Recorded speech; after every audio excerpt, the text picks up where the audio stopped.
It's August the 1st. Let's read the Bible.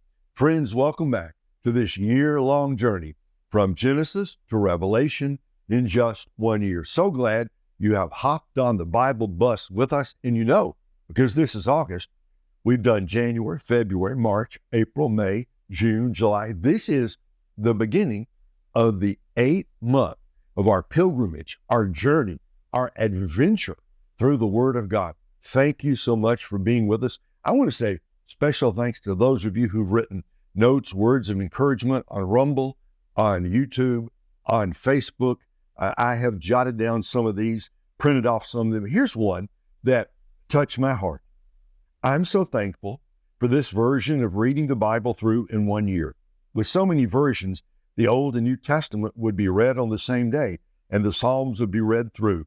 While that's not a bad way to read the Word, I've gotten so much out of reading through one book at a time from the Old Testament, then a few Psalms at a time, then the whole book of the New Testament mixed in.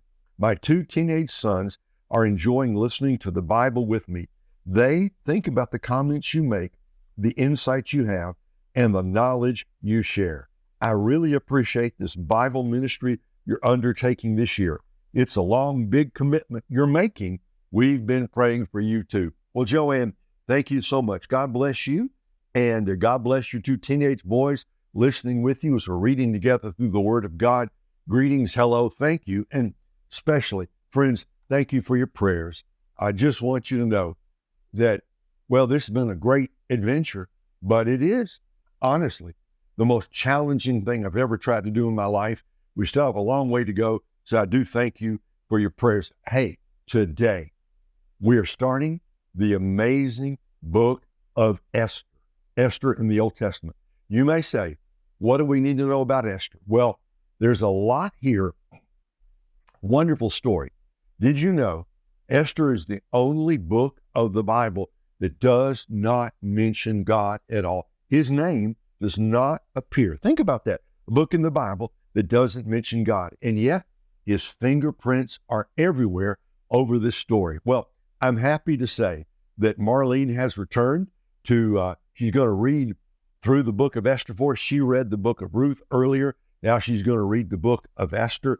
And today, Marlene is going to introduce the book and read for us Esther chapters 1 through 4. Take it away, honey. We're going to be reading from the book of Esther for the next 3 days. What a book. I'm going to be reading from the New Living Translation. As we read, I'd like you to keep your ears open and notice the following things. 1, the name of God is not mentioned, even though he is clearly in charge of everything that happens in this little book. Esther is a story of God's providence, his gracious oversight of the details of life. He placed Esther in Susa at just the right time. All the details of the palace intrigue were overseen by God. He had Mordecai in place by his design. Xerxes chose Esther to be his queen by God's design.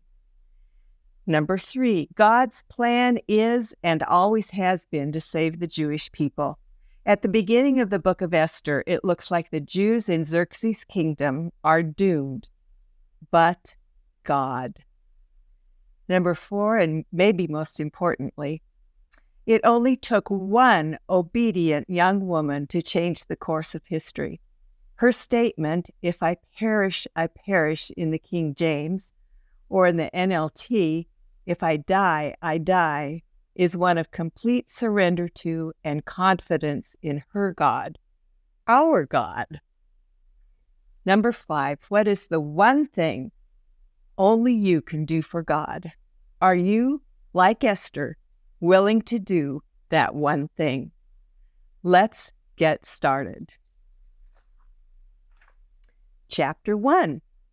These events happened in the days of King Xerxes, who reigned over 127 provinces stretching from India to Ethiopia. At that time, Xerxes ruled his empire from his royal throne in the fortress in Susa. In the 3rd year of his reign, he gave a banquet for all his nobles and officials.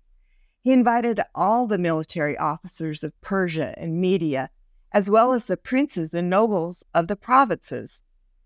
The celebration lasted 180 days, a tremendous display of the opulent wealth of his empire and the pomp and splendor of his majesty. When it was all over, the king gave a banquet for all the people, from the greatest to the least, who were in the fortress of Susa. It lasted for 7 days and was held in the courtyard of the palace garden. The courtyard was beautifully decorated with white cotton curtains and blue hangings, which were fastened with white linen cords and purple ribbons to silver rings embedded in marble pillars. Gold and silver couches stood on the mosaic pavement of porphyry, marble, mother of pearl, and other costly stones.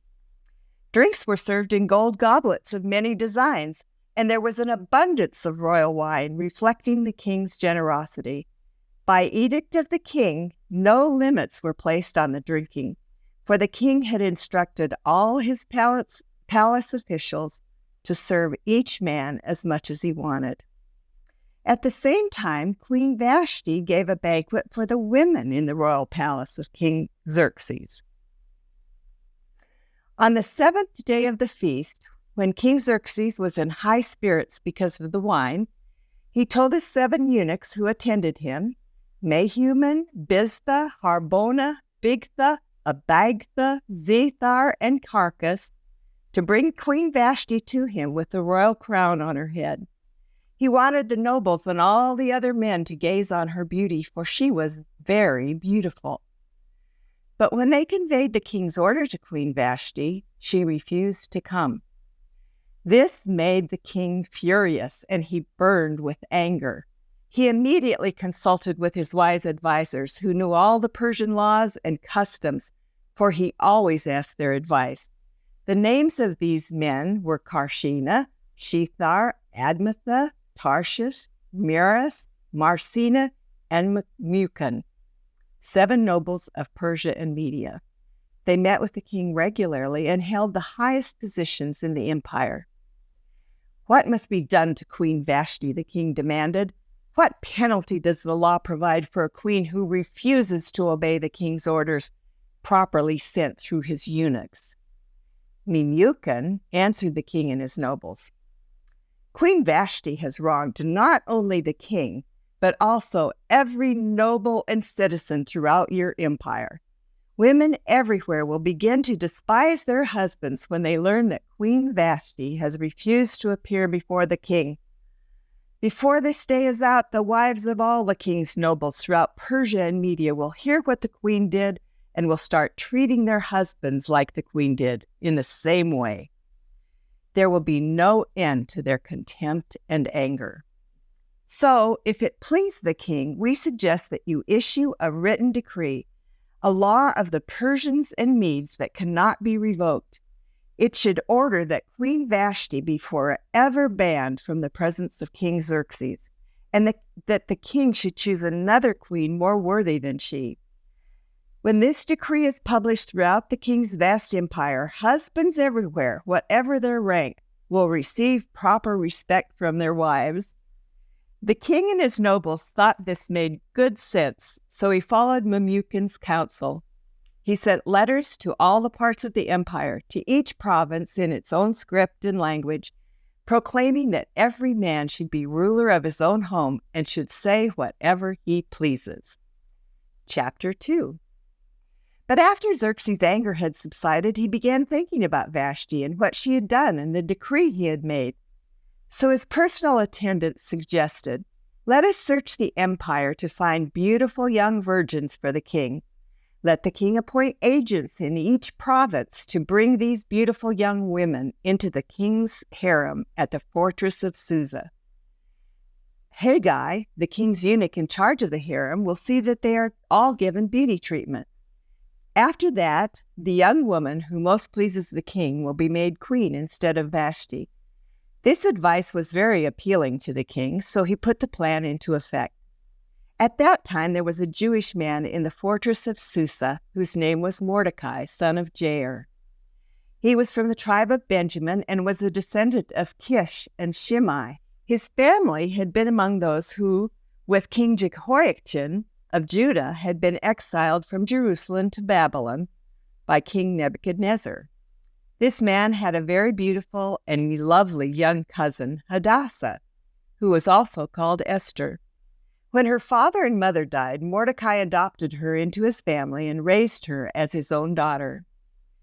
As a result of the king's decree, Esther, along with many other women, were brought to the king's harem at the fortress of Susa and placed in Heggai's care.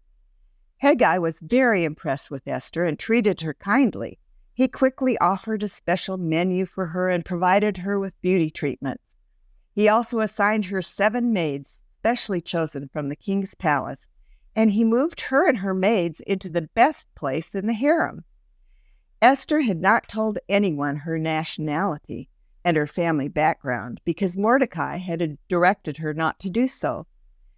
Every day, Mordecai would take a walk near the courtyard of the harem to find out about Esther and what was happening to her. Before each young woman was taken to the king's bed, she was given the prescribed 12 months of beauty treatments, 6 months with oil of myrrh, followed by 6 months with special perfumes and ointments. When it was time for her to go to the king's palace, she was given her choice of whatever clothing or jewelry she wanted to take from the harem. That evening, she was taken to the king's private rooms, and the next morning she was brought to the second harem, where the king's wives lived. There she would be under the care of Shaashgaz, the king's eunuch in charge of the concubines. She would never go to the king again unless he had especially enjoyed her and requested her by name. Esther was the daughter of Abihail, who was Mordecai's uncle. Mordecai had adopted his younger cousin Esther. When it was Esther's turn to go to the king, she accepted the advice of Heggai, the eunuch in charge of the harem. She asked for nothing except what he suggested, and she was admired by everyone who saw her. Esther was taken to King Xerxes at the royal palace in early winter of the 7th year of his reign, and the king loved Esther more than any of the other young women. He was so delighted with her that he set the royal crown on her head and declared her queen instead of Vashti. To celebrate the occasion, he gave a great banquet in Esther's honor for all his nobles and officials, declaring a public holiday for the provinces and giving generous gifts to everyone. Even after all the young women had been transferred to the second harem and Mordecai became a palace official, Esther continued to keep her family background and nationality a secret. She was still following Mordecai's directions, just as she did when she lived in his home. One day, as Mordecai was on duty at the king's gate, 2 of the king's eunuchs, Bigthana and Teresh, who were guards at the door of the king's private quarters, became angry at King Xerxes and plotted to assassinate him. But Mordecai heard about the plot and gave the information to Queen Esther. She then told the king about it and gave Mordecai credit for the report. When an investigation was made and Mordecai's story was found to be true, the 2 men were impaled on a sharpened pole. This was all recorded in the book of the history of King Xerxes' reign. Esther chapter 3. Sometime later, King Xerxes promoted Haman, son of Hammedatha, the Agagite, over all the other nobles, making him the most powerful official in the empire. All the king's officials would bow down before Haman to show him respect whenever he passed by, for so the king had commanded. But Mordecai refused to bow down or show him respect. Then the palace officials at the king's gate asked Mordecai, "Why are you disobeying the king's command?" They spoke to him day after day, but he still refused to comply with their order. So they spoke to Haman about this to see if he would tolerate Mordecai's conduct, since Mordecai had told them he was a Jew. When Haman saw that Mordecai would not bow down or show him respect, he was filled with rage. He had learned of Mordecai's nationality, so he decided it was not enough to lay hands on Mordecai alone. Instead, he looked for a way to destroy all the Jews throughout the entire kingdom of Xerxes. So in the month of April, during the 12th year of King Xerxes' reign, lots were cast in Haman's presence. The lots were called Purim, to determine the best day and month to take action. The day was selected was March 7, nearly a year later. Then Haman approached King Xerxes and said, "There is a certain race of people scattered throughout all the provinces of your empire who keep themselves separate from everyone else. Their laws are different from any of the other people, and they refuse to obey the laws of the king. So it is not in the king's interest to let them live. If it please the king, issue a decree that they will be destroyed, and I will give 10,000 large sacks of silver to the government administrators to be deposited in the royal treasury." The king agreed, confirming his decision by removing his signet ring from his finger and giving it to Haman, son of Hammedatha, the Agagite, the enemy of the Jews. The king said, "The money and the people are both yours to do with as you see fit." So on April 17, the king's secretaries were summoned, and a decree was given exactly as Haman dictated.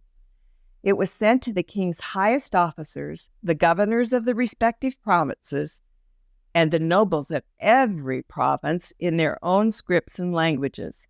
The decree was written in the name of King Xerxes and sealed with the king's signet ring.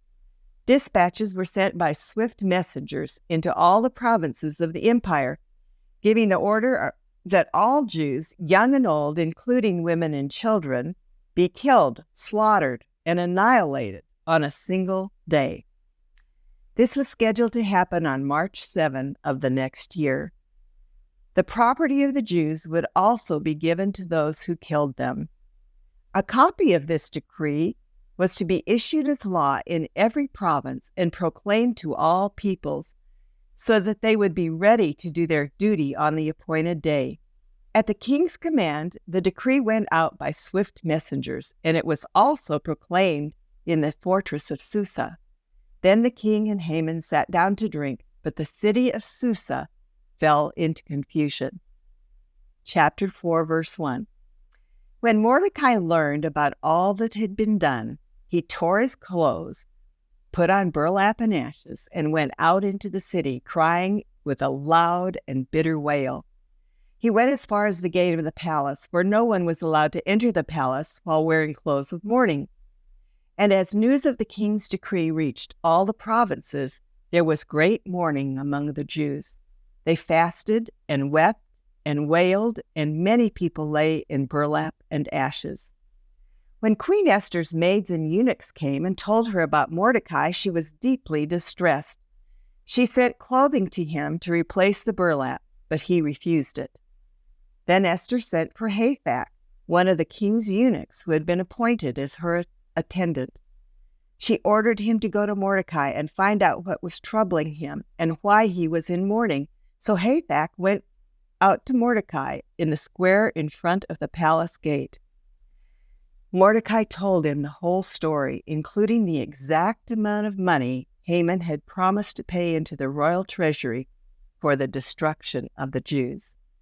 Mordecai gave Hathach a copy of the decree issued in Susa that called for the death of all Jews. He asked Hathach to show it to Esther and explain the situation to her. He also asked Hathach to direct her to go to the king to beg for mercy and plead for her people. So Hathach returned to Esther with Mordecai's message.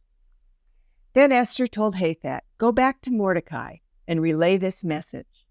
All the king's officials and even the people in the provinces know that anyone who appears before the king in his inner court without being invited is doomed to die unless the king holds out his gold scepter. And the king has not called for me to come to him for 30 days. So Hathach gave Esther's message to Mordecai. Mordecai sent this reply to Esther. Don't think for a moment that because you're in the palace, you will escape when all other Jews are killed.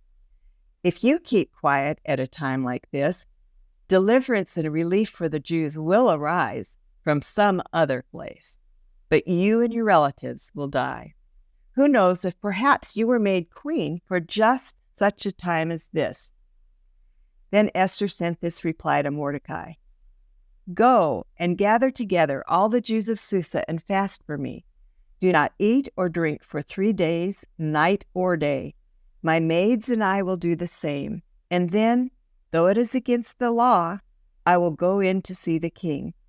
If I must die, I must die. So Mordecai went away and did everything as Esther had ordered him. Thanks, sweetheart. What an amazing story that is. And talk about a cliffhanger. When you get to the end of chapter 4, Mordecai, that good godly man, has said to Queen Esther, who knows, but that you have come to the kingdom for such a time as this. And he even says, if you're not willing to help us, help and relief will come from another place. Traditionally, that's been a place where when you read the story, you're supposed to understand what Mordecai is saying. If you won't help us, God has other ways of helping his people. And look at the way she responded. She said, fast and pray for me. After that, I will go to the king, even if it's against the law. If I perish, I perish. Boy, what a good word that is for us today. Faith is taking the next step and leaving the results with God. You may say, I want to know what's going to happen tomorrow. Well, so do I. And you know how we're going to discover that? We're going to have to go to bed tonight and get up tomorrow and see what happens. Esther did not know what the king would do or how he would respond. Her life was on the line. She was willing to take the next step. Now, you're going to have to come back tomorrow to find out what happens. But let's just say this. Today, what God wants from you today is to take the next step with him. Just take the next step and commit everything into his hands. If God is God, he can take care of you today, tomorrow, and forever. And because God is God, he will do that. So, folks, go out and have a great, God-blessed day. But we got to come back tomorrow. Marlene's going to tell us more of the story, and we're going to see there's going to be some interesting twists and turns here. So go out and have a great, God-blessed day, taking steps of faith for the Lord. Come back tomorrow. We're going to do this again. God bless.